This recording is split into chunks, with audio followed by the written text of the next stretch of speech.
con expresiones regulares, ¿sí? Entonces, no crean que vimos expresiones regulares porque, pues nada más era para revolverlos o para enseñarles algo que probablemente ni vayamos a ver más adelante, o yo qué sé, que es lo que siempre pensamos con las matemáticas. No. La expresión regular precisamente indica o marca cómo debe describirse una palabra, ¿sí o no? Entonces, cuando nosotros estamos hablando de un lenguaje formal como lo es el español, pues nos indica cómo se escribe una palabra. Por ejemplo, nos dice cuando una palabra es escrita en mayúscula. Nos dice cuando una palabra debe de ir con acentos. Nos indica cuando una palabra a lo mejor va combinada con la M y la B, o cuando va con doble C, o cuando va con S, o cuando va con etcétera, etcétera, etcétera. Entonces, estamos hablando aquí del lenguaje, por ejemplo, el español, pero cuando nosotros estamos hablando de un compilador, también deben de existir normas o reglas de escritura. Estas normas o reglas de escritura para las palabras, se van a llamar patrones. Y los patrones no son otra cosa que normas o reglas que dictan cómo debe de escribirse esa palabra. Y esa norma o esa regla de escritura, pues está escrita en base a una expresión regular, ¿sí? Entonces, algunas palabras que llevan un patrón definido, por ejemplo, es una variable. Nosotros hicimos o han estado trabajando en la expresión regular para escribir variables. Entonces, una variable, si nosotros revisamos el patrón de la mayoría de los compiladores, debe de empezar con una letra. La letra que sea mayúscula o minúscula, pero siempre debe de empezar con una letra. Al menos debe de tener una letra, ¿sí? Puede seguir de otra letra, puede seguir de un número, puede seguir, incluso hay compiladores que nos permiten colocar un símbolo o un carácter, como por ejemplo un guión. Entonces, sí se puede construir de diferentes formas la variable, pero nosotros determinamos o determina el compilador cómo debe de escribirse. Y esa escritura, como les comentaba, bueno, pues involucra la expresión regular, que de alguna manera nos dice cómo debe de escribirse. Y entonces ahorita a esa expresión regular nosotros la vamos a llamar patrón. Entonces, ¿qué otra palabra hemos construido o hemos generado para un compilador? Pues el de números. Por eso insistí yo a lo mejor tanto en la parte de declaración de variables, en la parte de los números, en la parte de tal, porque pues lo vamos a ocupar en estas tres unidades que nos hacen falta, ¿sí?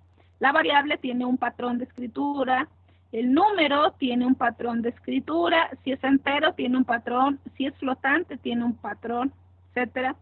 Las palabras reservadas tienen un patrón de escritura. Probablemente el patrón de escritura sea que todas las colocamos en una lista y yo nada más tengo, no sé, 10 palabras reservadas, pero las coloco en un lenguaje.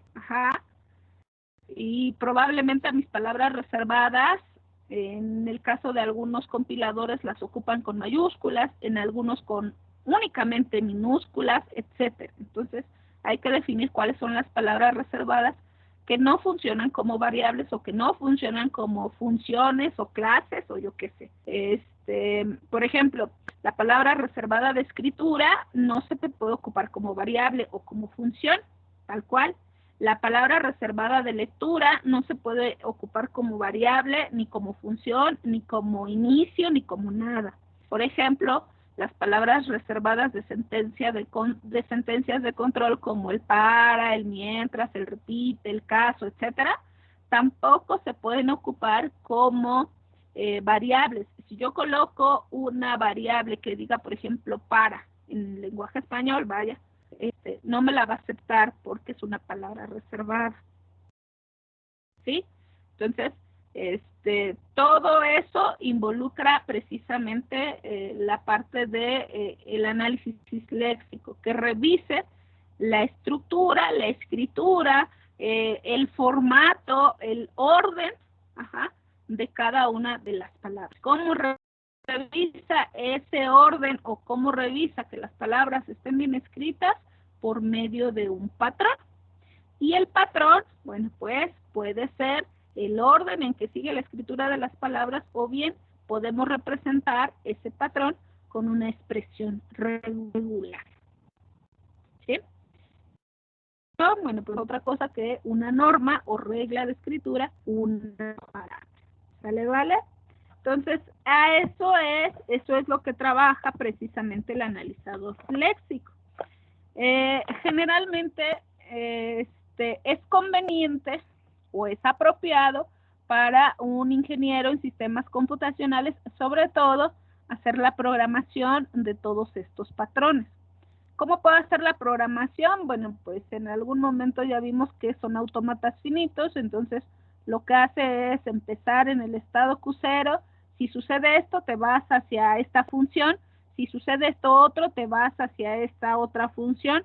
A fin de cuentas, los autómatas finitos necesitamos programarlos.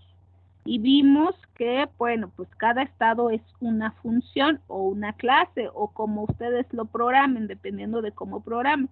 Pero, por ejemplo, estando en el estado 0, en el caso de los números, si yo recibo otro número, vete al estado de aceptación o a la función de aceptación, ¿sí? Y únicamente hago llamadas. ¿Qué sería lo ideal? Programarlo por función. Pero si ustedes lo quieren programar de forma lineal, bueno, pues también pudieran programarlo de forma lineal, no pasaría nada. Aquí, otra vez, se tendría que hacer un programa que permita revisar los patrones de cada una de las palabras. Sin embargo, bueno, pues, como sabemos, existen muchas aplicaciones, muchas tecnologías que están mejorando incluso la vida de un ingeniero en sistemas computacionales, ¿sí? Entonces, hay aplicaciones que podemos ocupar, por ejemplo, en Java, hay funciones que nos permiten, que podemos usar para poder hacer la lectura de palabras, ¿sí? Entonces, sí pueden ocuparlas, sí pueden utilizarlas. Lo ideal es que ustedes lo programaran para que se dieran cuenta cómo se programa una función de ese estilo. Sin embargo, bueno, pues podemos hacer uso de las herramientas que ya existen, que alguien ya las programó, que alguien ya las trabajó, ¿sí?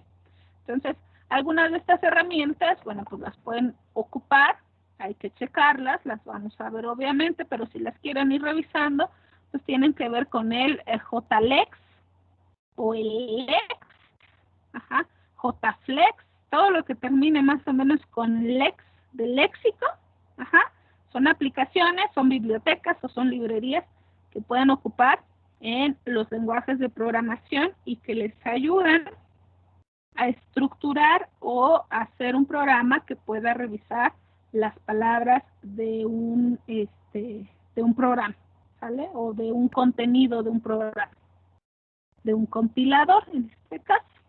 Entonces, si ustedes quieren revisarlo, todo lo que termine en lex del léxico, son aplicaciones, les digo, o son bibliotecas o son herramientas que podemos agregar a algún lenguaje de programación. Entonces, es JLEX, JFlex, no me acuerdo ahorita de algunos otros, pero son los más comunes, si los quieren ir revisando. ¿Sale, vale?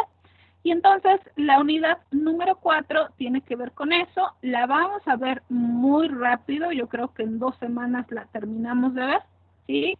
Y después vamos a trabajar con la unidad número 5. La unidad número 5 es un poquito más larga, entonces en la unidad número 4 sí voy a trabajar con 2. Entonces, por favor, vayan buscando las herramientas o las bibliotecas o las aplicaciones, vayan leyendo de qué se trata, cómo las pueden ocupar y demás. Y les digo, esta unidad número 4 yo creo que sí va a durar 2 semanas. Está cortita. Entonces, a grandes rasgos es de lo que trata la unidad número 4. No sé si hay alguna duda, algún comentario.